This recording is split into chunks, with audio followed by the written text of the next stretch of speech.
What is going on, everybody, and welcome back to another Bushwackers Breakdown.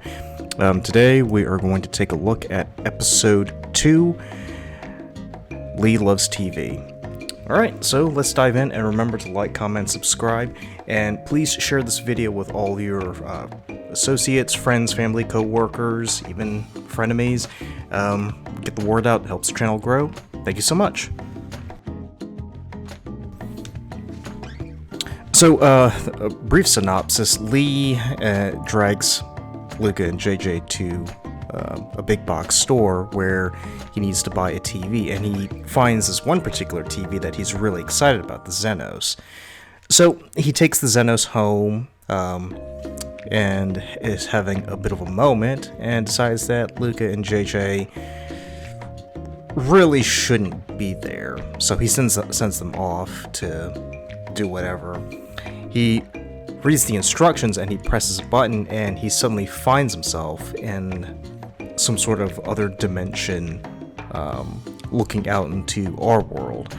And it turns out he is trapped inside of the TV, which happens to be a portal to some alternate dimension. I still haven't figured that one out, and I wrote the damn thing. But in any case, Luca and JJ return, and Lee freaks out and asks them to help get him out. And after some finagling, they try numerous solutions, including Lee punching the screen where he gets violently electrocuted.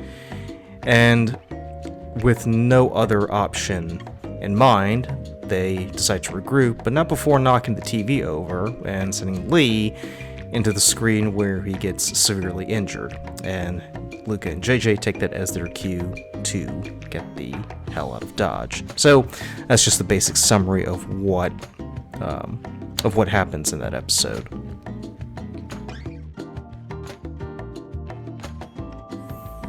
So why did I write Lee Loves TV? Well, I just thought it was a bit of a funny story, really. A little bit of a background. All the way back in high school, sophomore year, I used to write all these little short stories about Lee's misfortunate adventures. This may be a little bit R-rated, but again, it was high school, so you do tend to skew to a more sophomoric sense of humor.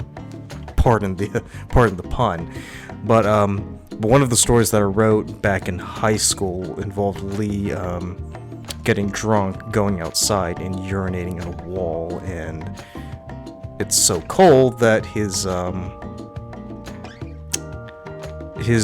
unit gets frozen to the wall, and he calls me for help, and then I have to come and help him get out of this jam without him having to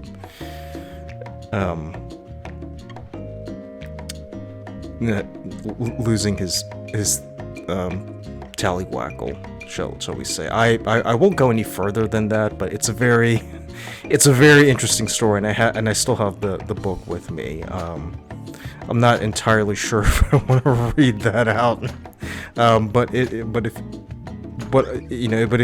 if you happen to read it, if I don't know if you ever run into me and I happen to give you a copy of the book and you read it, you can tell it's something that was written by a high school student. But but the reason why I mention it's because that was the genesis of me writing stories about Lee getting into all these weird situations that involve him suffering some sort of mishap. And this episode pretty much follows that, I guess, quote-unquote tradition. Whereas in this episode, it's a bit more tame compared to the stories that I wrote in high school. Lee's not losing any body part, or he's not being forced to undergo any surgeries, or being turned into some sort of half man, half animal hybrid monster. He's just stuck in a TV. But I wrote it as sort of I guess you could say I sort of wrote it as a form of nostalgia, just wanting to go back to my high school days when I was starting out as a writer. And yeah, I thought it was pretty funny. But another reason why I wrote it was I was very much influenced by this episode of Rocko's Modern Life where Rocko buys a TV, and Heifer is obsessed with it, and he just sits in front of the TV all day and all night. And there's this part where Rocko says, "Heifer, don't sit too close to the TV or you'll get your brain sucked in there." But Heifer doesn't listen, and he sits very close to the TV, and his brain gets sucked in.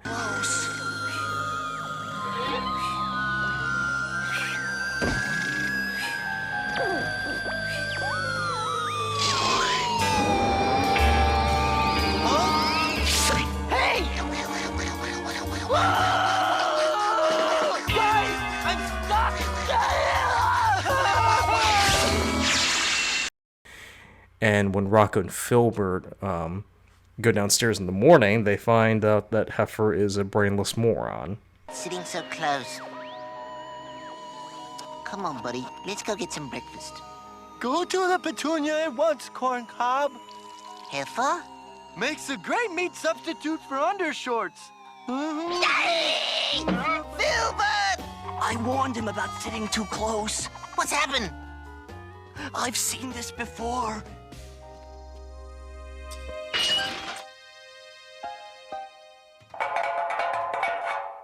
Oh no, we're too late. It's taken his brain.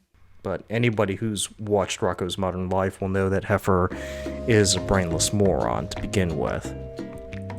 But in any case, I decided to take something similar along those lines, but I didn't want to, make it a carbon copy of that episode. I always like to take ideas that are pretty common and sort of run with it. It's one of those exercises that they used to do in English class as a kid, where everybody starts off with the same premise, and the idea is to see, what each person does with that same premise. So it's sort of like that. I guess you could say I was following that model as well. But yeah, it's the basic idea of Lee gets a TV, or someone gets a TV, I should say, but there is something not right about the TV, and the friends have to do something to help him out. Now, unlike the Rocko's Modern Life episode where Rocko and Filbert successfully find Heifer's brain and put it back in there, we're left, with the huge question of how the hell does Lee get out of the TV? Well, we don't know, and again, to be honest with you, I don't know how he gets out. I think it's just due more in part to laziness, just because I can't be bothered to figure out how someone will get out of this this other dimension. But what I can tell you is that I've always been fascinated with the concept of a multiverse, and that's and that's just due in part to the fact that it is such a fascinating idea to know that there are alternate copies of you out there, just living a different life, or doing something completely different, or making completely different choices. And nowadays, the MCU and DC are beating that to a pulp at this point. I mean that's a completely different different tangent right there, but the idea of an alternate dimension kind of works because the first episode was dealing with the monster, and that sort of harkened back to the old 1950s, 1960s sci-fi movies where the heroes had to deal with the monstrous animal that was causing damage and destruction. For this episode, there really isn't a villain per se. It's just I guess you could say an impossible situation where someone is in the situation they're trying to figure a way out. And in this case, there really isn't much of a deus ex machina, because Lee, at the end of the episode, is still stuck inside the TV. He's stuck in that alternate dimension. So what is that alternate dimension? Well, it's up to you, really. It could be a form of hell. It could be some sort of repository where, the hapless victims of that TV get sucked in, but I don't know, it's just Lee in that little space. It could be anything, really, but But for me, writing that episode was a bit nostalgic because it goes back to me just writing all those crazy episodes of Lee getting involved in all these crazy mishaps, and it was just a callback to all the stuff that I wrote back in high school.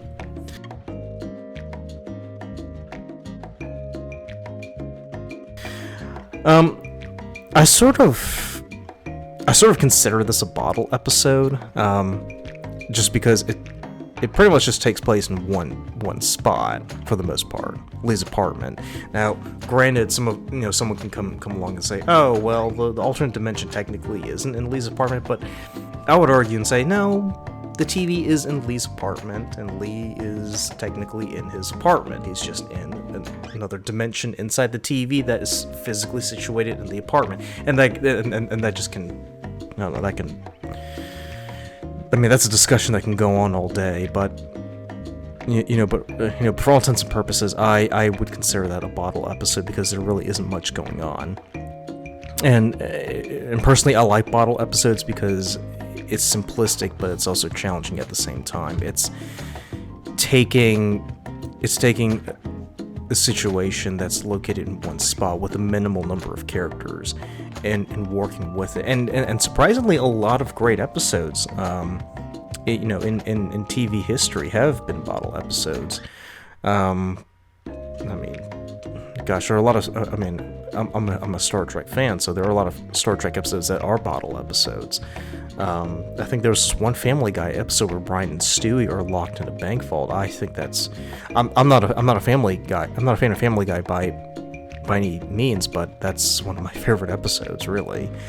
Now that being said, there's nothing profound going on here. It's just someone who stupidly got sucked into a TV and can't get out. But that was my first major foray into writing a bottle episode.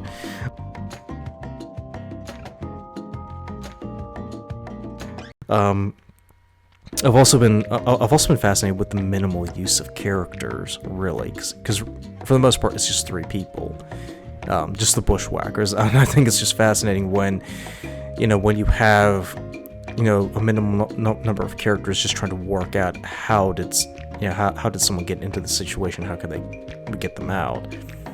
And it's another thing too where it's a situation that's been left unresolved, and it's also a situation too where really the heroes haven't done anything. Because if you think about it, most stories, there's a problem, the heroes have to figure out how to solve the problem, and they solve it. And in any case, the hero wins. I mean, we can look at, you could say that, Avengers Infinity War, the heroes lost, but the conclusion to that with Endgame, they won. In this case, the Bushwhackers really didn't win. Lee is stuck inside the TV, and he's still struggling to get out. So, that's just another part of that process. But for me, it wasn't really that much of a challenge to write a bottle episode with just three people, because it's all about the dialogue and all about the action and how the story progresses, really, or a lack of progression, I should say, because there really isn't much going on if you think about it, apart from Leaf trying to figure out how can I get out of this TV. Well, I can't because I'm stuck inside of it, and the guys catch on, pretty soon that, if we press this button, we might end up in the same situation, so we better not do that. I mean, it's self-preservation, but at the same time, they're screwing, Lee over. Royally, I should say. And another thing, too, is the fact with this bottle episode, I think I mentioned this earlier, there really is no villain as much as this is an impossible situation.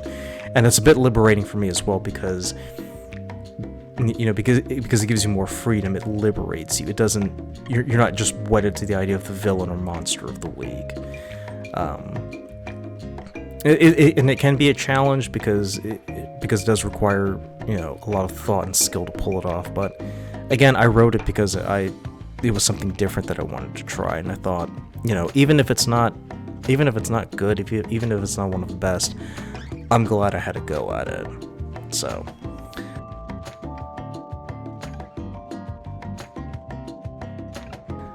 So what are my final thoughts on this episode? Well, I can say that it was a pretty interesting foray into the bottle episode, and it won't be the last, that's for sure.